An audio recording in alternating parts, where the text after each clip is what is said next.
எல்லாரும் சொல்லுங்க காய்ஸ், கும்பலக்கணம் கும்பலக்கணம் மூஞ்சாம் பாதம் சபதம், கும்பலக்கணம் கும்பலக்கணம் மூஞ்சாம் பாதம் சபதம். ஆனா கடைசியில அந்த மனுஷன் சட்டையை அவுத்து உட்கார வச்சு ஏதோ சாமியார்கிட்ட குறி கேட்கிற மாதிரி உட்கார வச்சிரு தெரியுமா? வினோத்த வேற லெவல் சம்பவம், வேற லெவல் சம்பவம். பாவம் அந்த மனுஷனும் சட்டை கிட்டெல்லாம் கலத்தி போட்டு நைட் 2 மணிக்கு உட்கார்ந்து வினோத்ல குறி கேட்டுட்டு இருக்காரு. சாமே எனக்கு ஒரே கெட்டதா நடக்கு சாமே, இந்த கமர்தீன் பய உள்ளவர ஒரே பாடி ஷேமிங் பண்றா சாமே, இதுக்கு நல்லதா ஒரு மந்திரம் போடுங்க சாமி அப்படின்ற மாதிரி அவர் உட்கார்ந்து கையெடுத்து கும்பிட்டு குறி கேட்டுட்டு இருக்காரு. இந்த பக்கம் வினோத்தை வச்சு செஞ்சுட்டு இருக்காப்ல. கண்டிப்பா அந்த சீனை நிறைய பேர் பார்த்திருப்பேன்னு நினைக்கிறேன். அந்த சீன் இன்னைக்கான எபிசோட்ல வந்துச்சுன்னா வேற லெவல்ல இருக்கும். சரி, ஓகே, இந்த வீடியோ நம்ம எதை பத்தி பார்க்க போறோம்னா, எனக்கு ஒரு சில டவுட் இருக்கு ப்ரோ. நம்ம ஆதிரை அவர்கள் எந்த டீம், டீலக்ஸ் ரூமா பிக் பாஸ் ஹவுஸா? ஏன்னா நான் கவனிச்ச வரதுக்கு அவங்க full and full big boss house கூடயே தான் இருக்காங்க. அதாவது எஃப்ஜே கூட தான் சர்வே ஆகிட்டு இருக்காங்க, எஃப்ஜே கூட தான் பேசிட்டு சுத்திட்டு இருக்காங்க. டீலக்ஸ் ரூமுக்கு எந்த ஒரு சப்போர்ட்டும் கொடுத்த மாதிரி இல்லை, ஓகேவா? பட் நான் கவனிச்ச வரதுக்கு நேற்று அவங்க டீலக்ஸ் ரூமுக்கு தான் மாறினாங்க, அங்க போய் நாமினேஷன் ஃப்ரீ பாஸ்லாம் வாங்கினாங்க. அப்படி இருக்கும்போது ஏன் இங்கேயே சர்வே ஆகிட்டு இருக்காங்க? அங்கே ஏதோ லைட்டா இடிக்குது நண்பர்களே. ஏன்னா ஒரு சில சம்பவங்கள் வேற நடந்திருக்கு. அது மட்டும் இல்லாம விதிமீறல் வேற பண்ணியிருக்காங்க, ஓகேவா? நேற்று ரைட் ஒரு விதிமீறல் வேற பண்ணியிருக்காங்க. அது என்ன அப்படிங்கிறது மொத்தமா பார்த்துடலாம். அது மட்டும் இல்லாம இன்னைக்கு காலைல பிக் பாஸ் வந்து நம்ம தலை துஷார் இருக்காப்ல, துஷாரை கூட்டு கிளிகளும் கிழிச்சு விட்டாப்ல. நீலாம் ஒரு கேப்டனு, ஏடா உன்னை உட்கார வச்சு நீ இந்த வீட்டில் எல்லாத்தையும் சரி பண்ணுவான்னு பார்த்தா நீ சும்மா சுத்திட்டு இருக்க. ஏடா வீட்டுக்குள்ள ஏதாவது ஒரு லெட்டர் கொடுத்தா கரெக்டாக வாசிக்க மாட்டியா, கரெக்டாக ஃபாலோ பண்ண மாட்டியா? என்னப்பா நினைச்சிட்டு இருக்க நீலாம் தலையா? இதுக்கு முன்னாடி எந்த ஒரு சீசன்ல இந்த மாதிரி ஆட்களை பார்த்ததே இல்லை, போங்கடாங்கிட்ட அப்படின்ற மாதிரி திட்டி விட்டாப்ல. அது என்னென்ன அப்படிங்கிறதையும் பார்த்துடலாம். இதுலயும் நம்ம விஜய் பார்வதி அவர்கள் இருக்காங்க, ஓகேவா? பிக் பாஸ் திட்டினதே ஒரு வகையில் விஜய் பார்வதி, அது என்ன முடியாது மொத்தமாக பார்த்துடலாம். ஸோ அதுக்கு முன்னாடி இந்த வீடியோ லைக் பண்ணிட்டு சேனலை சப்ஸ்கிரைப் பண்ணினா எனக்கு கொஞ்சம் உதவியாக இருக்கும். ஸோ மறக்காம லைக்கை தட்டிக்கோங்க, சேனலை சப்ஸ்கிரைப் பண்ணிக்கோங்க. ஃபர்ஸ்ட் ஆதிரை அவர்கள் எந்த டீம்? நான் கவனிச்ச வரதுக்கு உங்க டீலக்ஸ் ரூமுக்கு சப்போர்ட்டே பண்ணல, ஃபுல் அண்ட் ஃபுல் சப்போர்ட்டே பண்ணல. அவங்க அந்த நாமினேஷன் ஃப்ரீ பாஸ் வாங்கினதுக்கு அப்புறமே அங்க சப்போர்ட் கொடுக்காம full and full big boss house கூட தான் இருக்காங்க. இதுல பாத்தீங்கன்னா நேத்து ஒரு பிரச்சனை நடந்திருக்கும். அந்த விஜய் பார்வதியை உட்கார வச்சு ஒரு பிரச்சனை பண்ணிருப்பாங்கல்ல. நான் எப்படி பார்க்க போனா பிக் பாஸ் ஹவுஸ் மேட்ஸ் எல்லாரும் சேர்ந்து தான் விஜய் பார்வதிக்கு ஆப்போசிட்டா பேசி இருந்திருக்கணும். கண்டிப்பா உங்களுக்கு தெரியும். ஸோ அவங்க தான் பேசியிருக்கோம். பட் அதுக்கு இடையில ஆதிரை அவர்களும் போய் சேர்ந்துக்கிட்டு விஜய் பார்வதிக்கு ஆப்போசிட்ல நிறைய கருத்துக்களை வச்சிருப்பாங்க, பயங்கரமா சண்டையை போட்டிருப்பாங்க, ஓகேவா? அது ஒண்ணு. அங்கே எனக்கு பயங்கரமான டவுட் இருக்கு. ரெண்டாவது, விதிமீறல் ஒன்று பண்ணியிருக்காங்க. டீலக்ஸ் ரூமை சேர்ந்தவர்கள் வேலை செய்யக்கூடாது, அவங்க வேலை மட்டும்தான் வாங்கணும். ஆனால் நேற்று நைட்டு நம்ம எஃப்ஜே வந்து அங்கே எங்கேயுமா நின்றுட்டு இருக்காரு, கிச்சனில் எல்லா வேலையும் பார்த்துட்டு இருக்காருன்னு சொல்லிட்டு ஆதிரை அவர்கள் அங்கே உள்ள அந்த கேஸ் அடுப்பு இருக்குல்ல, அந்த கேஸ் அடுப்பை க்ளீன் பண்ணுறாங்க. கண்டிப்பாக நீங்கள் பார்த்துருப்பீங்க, ட்விட்டரில் கூட வீடியோ இருக்குது, கவனிக்காதவங்க கவனிச்சுக்கோங்க. ஸோ கேஸ் அடுப்பை க்ளீன் பண்ணுறாங்க, அந்த பக்கம் லைட்டாக துடைக்கிறாங்க. அவங்க பண்ணக்கூடாது, அவங்க இந்த வீட்டுக்குள்ளே எந்த ஒரு வேலையும் பார்க்கக்கூடாது. அதுதான் டீலக்ஸ் ரூமுக்கான பவர். பட் இவங்க என்ன பண்றாங்க? அதையும் தாண்டி நீ என்ன வேணா சொல்லிட்டு போ, நான் இப்படித்தான் இருப்பேன் அப்படின்ற மாதிரி எஃப்ஜே காண்டி போய் நிற்கிறாங்க, ஓகேவா? எஃப்ஜேக்கு ஏதாவது ஒன்றுனா போய் நின்றுறாங்க. எப்படி விஜய் பாருக்கு ஒன்றுனா நம்ம தண்ணி பழம் போய் சண்டை போடுறாரோ, அதே மாதிரி இங்கே எஃப்ஜேக்கு ஒன்றுனா நம்ம ஆதிரை அவர்கள் சண்டையை போடுறாங்க. அது மட்டும் இல்லாமல் கண்டென்ட் கொஞ்சம் டிஃப்ரெண்டாக தான் போயிட்டு இருக்குது. கண்டிப்பாக பார்த்துருப்பீங்க, நேற்று நைட்டுன்னா வெளியே கெட்டி பிடிச்சி நிற்கிறாங்க, ஜாலியாக இருந்து ப்ரோ. அந்த பக்கம் கெட்டி பிடிச்சி நிற்கிறாங்க. அதுக்கப்புறம் இந்த சண்டை எல்லாம் முடிஞ்செல்லாம் இது பண்ண பிறகு சோஃபாவில் படுத்திருந்து ஒரு மாதிரி அஸ்கி வாய்ஸில் பேசுகிறாங்க. ஏய் எஃப்ஜே என்னடா கேக்குதா அப்படின்ற மாதிரி பேசிட்டு இருக்காங்க. ஒரு மாதிரி இருந்துச்சு ப்ரோ, ஒரு மாதிரி இருந்துச்சு. அது அப்படின்ற மாதிரி இருக்குது. நீ ஏன்டா அப்படி போட்டு கிரிஞ்சு பண்ணிட்டு இருக்கேன்னு கேட்பீங்க. என்ன ப்ரோ கிரிஞ்சு? எல்லாமே கிரிஞ்சு தான். நமக்குன்னு ஒரு சான்ஸ் கிடைக்கிற வரைக்கும் எல்லாமே கிரிஞ்சு தான். கண்டிப்பா சொல்றேன், புரியும் உனக்கு, புரியும், கண்டிப்பா புரியும். ஸோ அந்த வகையில் ஆதிரை அவர்கள் என்ன பண்றாங்கன்னு புரிய மாட்டேங்குது. அடுத்தது அரோரா அவர்கள் ஒரு மாதிரி எல்லையை தாண்டுறாங்க. அது எனக்கு என்னமோ லிமிட்டை தாண்டின மாதிரி எனக்கு ஃபீல் ஆகுது. ஏன்னா அப்பப்போ அந்த வீட்டுக்குள்ள சொல்கிற விஷயங்கள், அவங்க எப்படி சம்பாதிச்சேன், எப்படி வந்தேன் அப்படிங்கிற சொல்கிற விஷயம்லாம் ரொம்ப ரொம்ப தப்பாக இருக்குது. முக்கியமாக அந்த டேட்டிங் ஆப் அந்த மாதிரி விஷயங்களையும் அப்பப்போ ஏதாவது ஒன்று உடச்சிட்டு இருக்காங்கன்னா இதை பண்ணேன் அதை பண்ணேன்னு சொல்லிட்டு இப்போ என்னென்னா டூன்னு ஒரு கண்டென்ட் பண்ண ட்ரை பண்ணிட்டு இருக்காங்க. இந்த பக்கம் போனால் துஷார் கையை கிள்றது, ஏய் துஷார் என்னடா தள்ளி உட்காந்துருக்க அப்படின்னு. அப்படியே இந்த பக்கம் வந்தா ஏய் காமு வாடா டான்ஸ் ஆடலாம் அப்படிங்கிறது. இந்த விஷயங்கள் அவங்க தெரிஞ்சு பண்ணுறாங்கன்னு எனக்கு தோணுது. ஏன்னா இந்த பிக் பாஸ் வீட்டை பொறுத்த வரைக்கும் ஒரு லாஜிக் இருக்குது. இந்த மாதிரி கண்டென்ட் கொடுக்குறவங்க குறைஞ்சது ஒரு 50-60 நாள் இந்த வீட்டுக்குள்ளே சர்வே ஆவாங்க. கண்டிப்பாக நீங்கள் பார்த்துருப்பீங்க, நீங்கள் வீட்டுக்குள்ள எந்த ஒரு கண்டென்ட் கொடுக்க வேண்டாம், இந்த ஒரு கண்டென்ட் கொடுத்தாலே சர்வே ஆவாங்க. எடுத்துக்காட்டுக்கு லாஸ்ட் சீசன் கூட சொல்லலாம். லாஸ்ட் சீசனில் நம்ம ஒரு அக்கா வந்து 200% அக்கா டாஸ்க் பீஸ்ட்னு சொல்லி பேர் வச்சோம். ஏன்னா முதல் 2 வாரங்களில் பயங்கரமான டாஸ்க்கு விளையாண்டாங்க. கண்டிப்பாக நீங்கள் கவனிச்சிருப்பீங்க. ஆனால் அதுக்கப்புறம் ட்ராக் மாறி அப்படியே ஒரு மாதிரி கண்டென்ட்டுக்குள்ளே போச்சு. ஆனால் அந்த கண்டென்ட்டுமே அவங்கள சேவ் பண்ணி பல தூரத்துக்கு கூட்டு வந்துச்சு.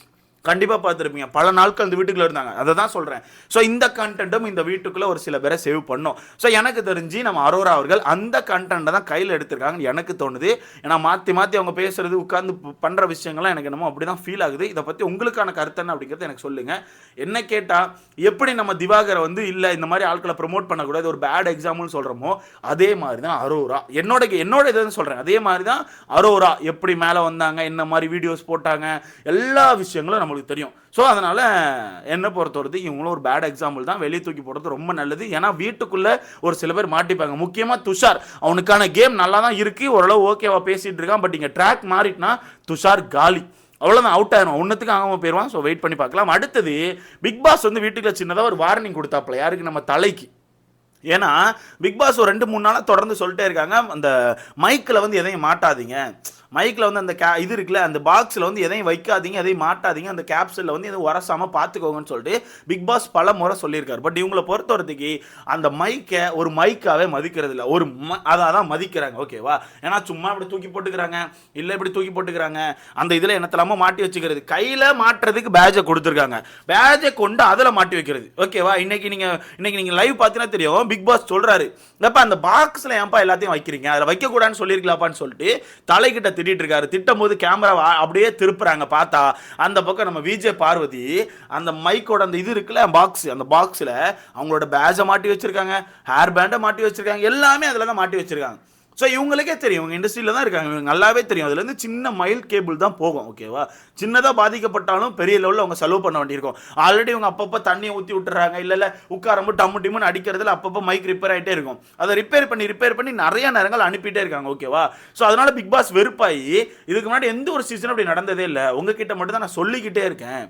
ஏன்னா ஒரு தடவை சொன்னால் நீங்கள் புரிஞ்சுக்கிற மாதிரியே இல்லை, நான் சொல்லிக்கிட்டே இருக்கேன். நான் எவ்வளோ தடவை தான் சொல்லுவேன்? ஒரு லெவல் இருக்குல்ல, நான் சம்டைம்ஸ் உங்களுக்கு லெட்டர் அனுப்புவேன், சம்டைம்ஸ் நான் வந்து ஓரளவு சொல்லுவேன். அப்படி சொல்லும் போது நீங்கள் தான் அதை புரிஞ்சுக்கணும்.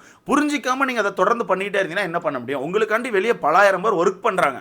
நைட்டு ஃபுல்லாக நீங்கள் பண்ண விஷயங்களை சரி பண்ணிட்டு போய் தூங்கியிருப்பாங்க.